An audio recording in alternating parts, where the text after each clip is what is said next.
បាទជំរាបសួរបងប្អូនថ្ងៃនេះខ្ញុំទើបកាត់ឡាន Starix 010ពាក់កណ្ដាលគោលមួយចូលបងប្អូនផ្លាកលេខ BJ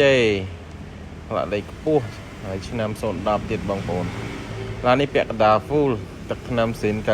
90% សម្រាប់បងប្អូនដែលចង់បានឡានថ្នាំស៊ីនមកមើលឡាននឹងត្រូវហើយបងប្អូនទឹកថ្នាំនៅសល់ថ្នាំស៊ីន 90% បាទអែមែនតែនខាងក្រៅវិញអូបាទស្អាតមែនតើដោយសារទឹកថ្នាំស៊ីនទោះយ៉ាងណាក៏ស្អាតជាងឡានធម្មតាដែរបាទចៃញញបងប្អូនហើយបានឆ្នាំខ្ពស់ផ្លាកលេខក៏ខ្ពស់លេងហើយមកអែមយកទៅប្រើដឹងតែតិចចិត្តបាទស្អាតហើយបាទសាច់ដែកអីនៅអែមបាទឥឡូវយើងទៅមើលខាងក្នុងបាទអូខ្ចីមែនតែនបាទ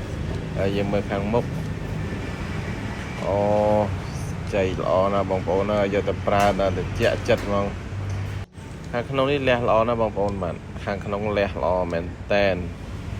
នៅសំណុំស៊ីនសំណុំឃ្លាំងទាំងអស់បាទគ្មានតោះកន្លែងណាទេបងប្អូនមើលទៅអត់មានតោះផ្នែកតទៅសោះបាទតាំងពីពុកតាំងពីកៅអីតាំងពីកំរាលអូស្អាតយកតែមែនតែនបាទនៅថ្មីដូចសំណុំឃ្លាំងមកអញ្ចឹងបាទដូចតម្លាក់ពីកុងតឺន័រអញ្ចឹងបាទទៅជួបឯងបងប្អូនឲ្យស្អាតចេះបាទសំខាន់ផ្លាកលេខខ្ពស់បាទហើយបាតវិញអូជ័យពីបាតខ្ចីញញអត់មានពុកអត់មានជ្រេទេបាទអញ្ចឹងបងប្អូនដែលមានដំណងចង់បានឡានស្អាតមកមើលអត់ខុសចិត្តទេបងប្អូនមានបងបលួសនិងលុយសុតបាទ